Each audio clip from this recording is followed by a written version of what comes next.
الكريم نبينا وشفيعنا وحبيبنا وقرة أعيننا محمدا صلى الله عليه وعلى آله وصحبه أجمعين. أما بعد. Bapak, Ibu-ibu, hadirin dan hadirat jamaah Isya dan Tarawih Masjid At-Tarbiyah yang dirahmati Allah Subhanahu wa taala. Alhamdulillah ala kulli hal. Termasuk kita ditakdirkan oleh Allah Subhanahu wa taala malam 27 Ramadan ini hadir di sini.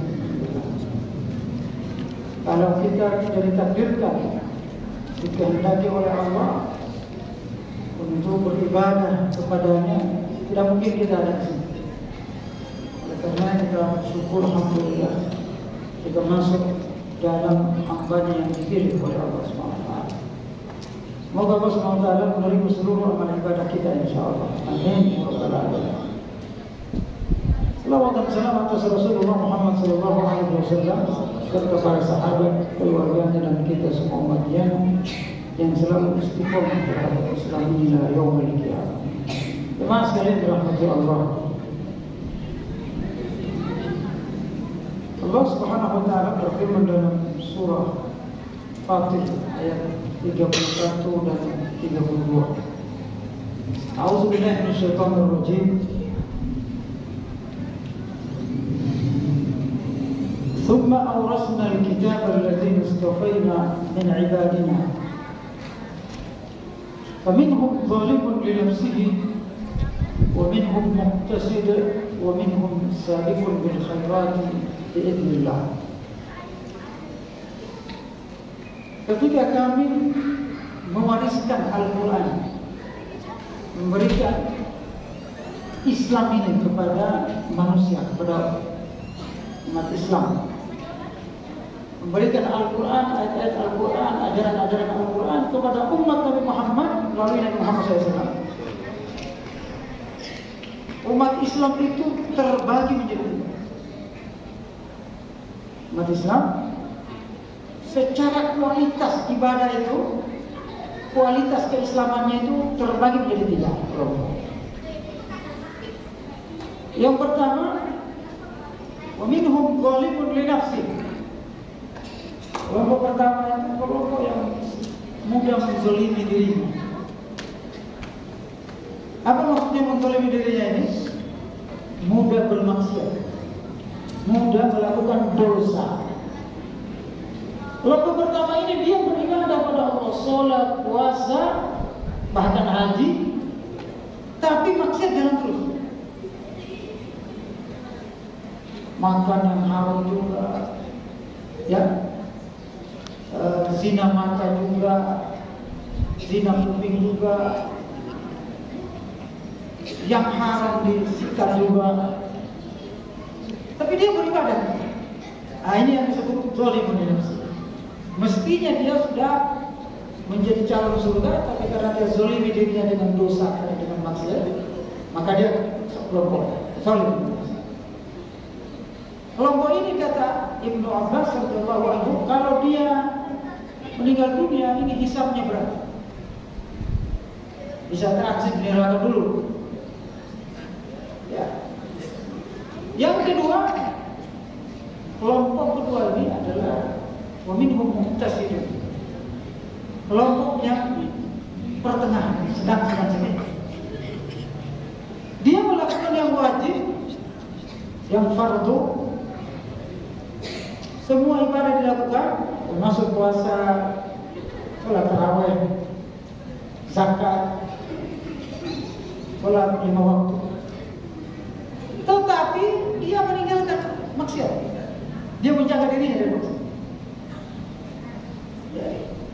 Cuma kelemahannya dia hanya melakukan yang wajib-wajib saja, seperti sholat fardu, yang wajib zakat, tahajud, beres. Lalu kemudian tidak bermaksiat. Ini namanya muqtasid. Kelompok ini kalau meninggal dunia, masuk surganya hisaban yasira, dihisab secara mudah. Lalu kelompok yang paling tinggi, wa minhum sabiqun bil khairat. Kelompok yang mudah bersegera melakukan hal-hal yang baik, yang positif, yang bermanfaat. Maksudnya adalah kelompok ini jangankan yang wajib, sholat fardu, zakat, puasa, haji, ya, yang sunnah semua dikerjakan. Beda kelompok yang pertengahan, wajib doang. Kalau ini semua yang sunnah juga dikerjakan. Baca Qurannya jalan, majlis taklimnya jalan, silaturahimnya jalan, sedekah infaknya jalan. Jangankan zakat, sedekah infaknya jalan, tarawihnya jalan, qiyamul lailnya jalan, sholat duhanya jalan, ngurus masjidnya iya, dakwahnya iya, amar ma'ruf munkarnya iya, amar ma'ruf nahi munkar jalan, pembinaan keluarganya, nolong umat Islam iya, semua. Ini namanya sabiqul bil khairat biidznillah. Tapi kata Allah, ini kalau diizinkan semua. Maksudnya kagak semua orang bisa. Survei, penelitian survei, ada lembaga survei Indonesia dan Australia meneliti kualitas Islam, umat Islam di Indonesia. Ternyata yang sabiqul bil khairat itu hanya 5% di Indonesia. 5% itu, mudah-mudahan kita masuk. Ya. 10% yang muktasid, 10-15%. 20% itu zalimun li nafsi. Kelompok utama itu, 80% itu zalim. Makanya yang ada ini 5%. Dari 230 juta. Nah, Bapak Ibu, Ramadan yang Allah berikan kita setiap tahun itu untuk mengupgrade status dia itu. Jangan kita masuk zalim li nafsi terus. Harus naik minimal muktasid. Berhentilah maksiat ketika datang Ramadan. Dan seterusnya sampai selesai. Kalau kita mau ibadah, hentikan perbuatan maksiat, dosa yang kita lakukan. Kenapa? Agar kita mudah masuk surga. Kalau kita masih muktasidun yang hanya melakukan ibadah wajib, tidak maksiat, tidak bermaksiat seperti kelompok utama, maka tingkatkan. Jangan hanya melakukan yang wajib, yang sunnah-sunnah kita kerjakan. Ya, bermanfaat kita kerjakan. Bahkan kata Ibnu Abbas radhiyallahu anhu, kelompok yang ketiga ini, sabiqul bil khairat ini, jangankan yang haram, Bapak Ibu, yang makruh pun ditinggal. Bagian orang mengatakan hukum merokok itu makruh. Nah, sabiqul bil khairat nggak mau merokok, makruh. Makruh itu tercela maksudnya. Dari kata karihah, dibenci sama Allah. Nggak dosa, cuma dibenci. Mau dibenci, tidak disukai sama Nabi, namanya makruh. Nah, orang sabiqul bil khairat yang makruh pun tidak ditinggalkan. Bahkan jangankan yang makruh, yang mubah.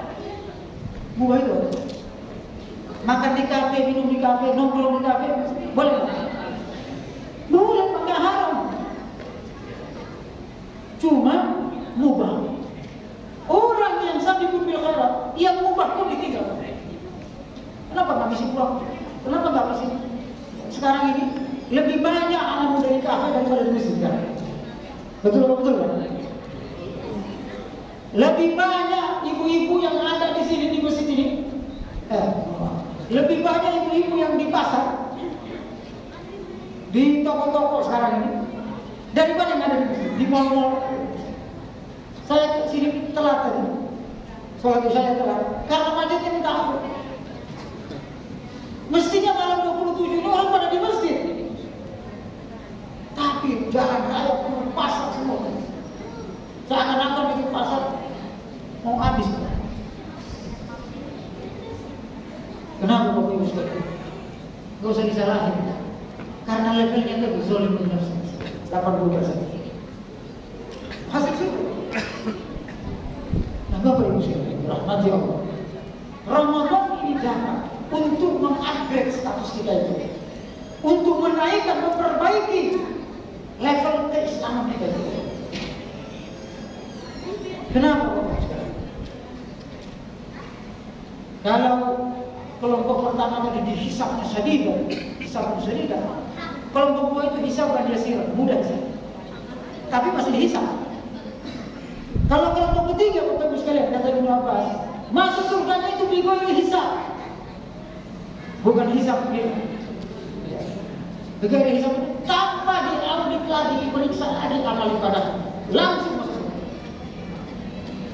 Ibu-ibu, ada ibu mau masuk surga pakai hisab atau tanpa hisab, ibu?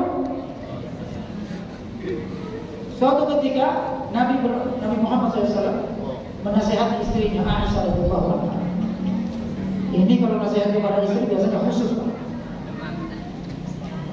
Hadis ini sahih. Kata Rasulullah SAW, wahai Aisyah istriku, kalau mau masuk surga jangan pakai hisab. Kata Aisyah radhiyallahu anha, memang kenapa kalau pakai hisab ya Rasulullah? Kan masuk surga juga. Apa kata Rasulullah? Wahai Aisyah, kalau engkau masuk surga pakai hisab sama dengan azab. Nah, jadi kita harus mengerti Bapak Ibu sekalian. Kenapa sama dengan azab? Karena Allah Subhanahu wa taala akan menghisab manusia dari Nabi Adam sama Nabi Adam sampai hari kiamat. Berapa triliun manusia? Yauma ayatul Rahman, yauma atil ila Rahman farda. Pada hari kiamat itu nanti manusia itu dihisab di hadapan Allah satu-satu, Pak. Bukan per kelompok. Bangsa Indonesia sekali hisab langsung baru semua kan satu-satu. Ayo pertama, mudah-mudahan satu-satu. Orang Indonesia aja sudah 270 juta. 270 juta kali 5 menit, Pak. Taruhlah 5 menit satu kali. Sebenarnya nggak ada 5 menit, orang berhari-hari. Taruhlah 10 menit ditanya, agamamu apa, nabimu siapa, masa mudamu kemana, hartamu digunakan. Itu ditanya, umurmu, masa kesehatanmu kamu gunakan. Ini kan kita sehat, gunakan di mall, gunakan di kafe-kafe. Kan kita akan tanya, jawab seperti itu. Itu udah berapa menit, Pak? Kali 270 juta umat Islam Indonesia, udah berapa tahun? Kali 1,9 miliar umat manusia, umat Islam di dunia sekarang, 1,9 miliar. Itu yang sekarang, dimana dari Nabi Adam.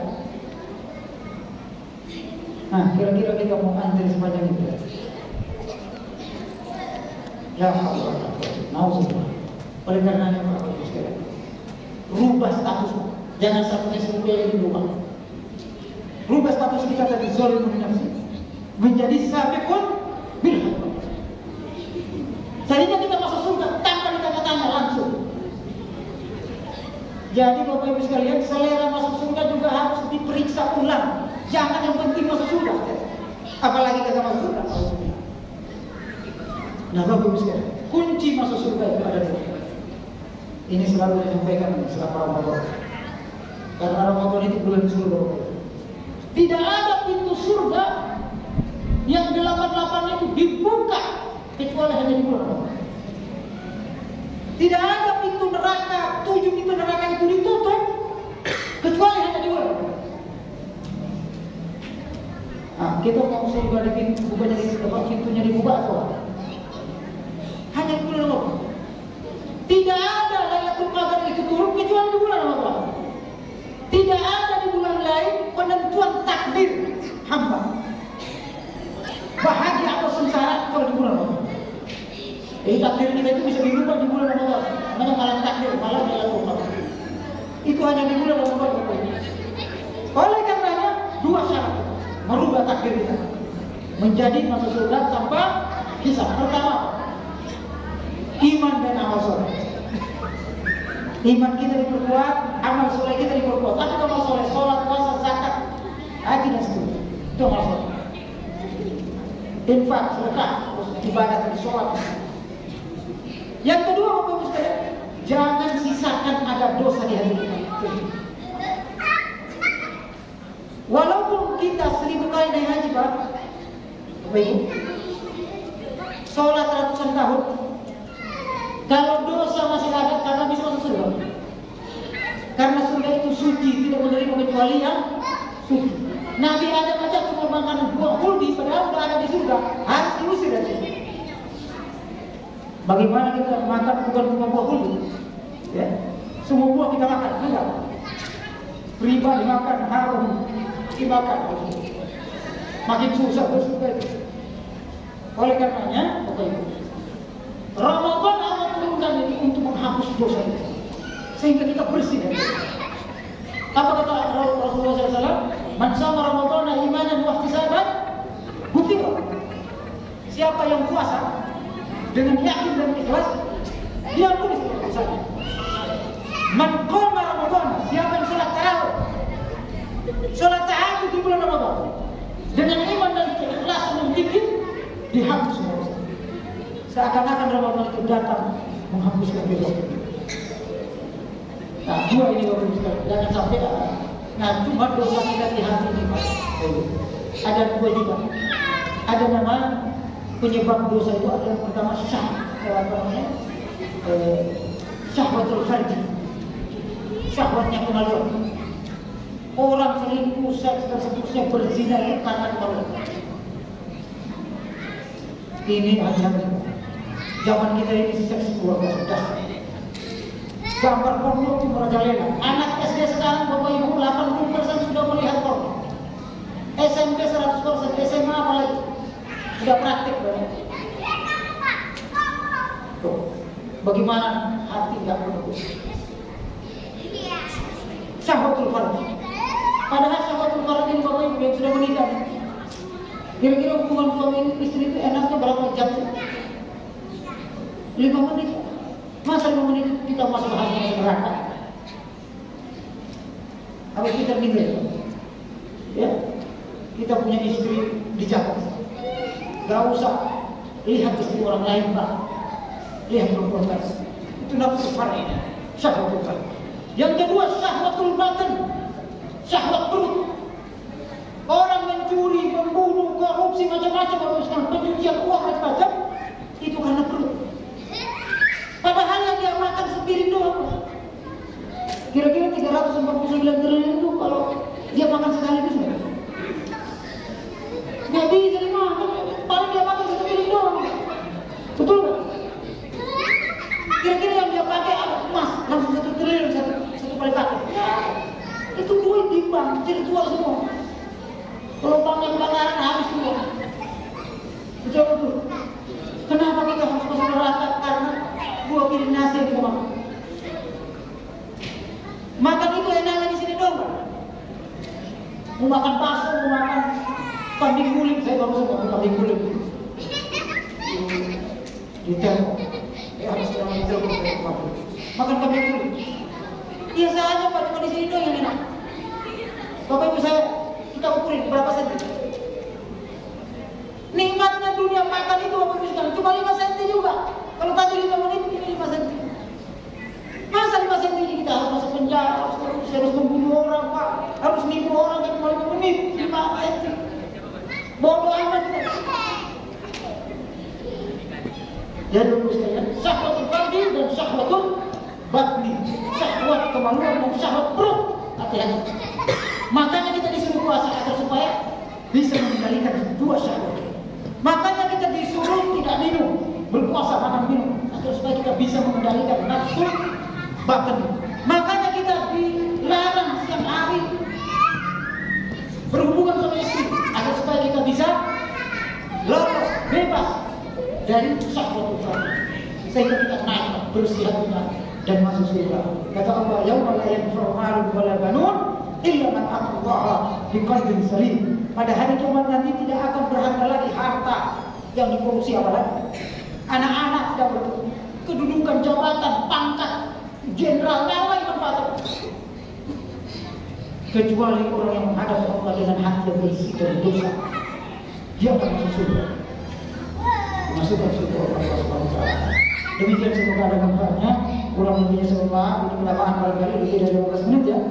Tapi gak apa-apa, ini malam 27, gak apa-apa. Ini sama dengan 83 tahun ceramah.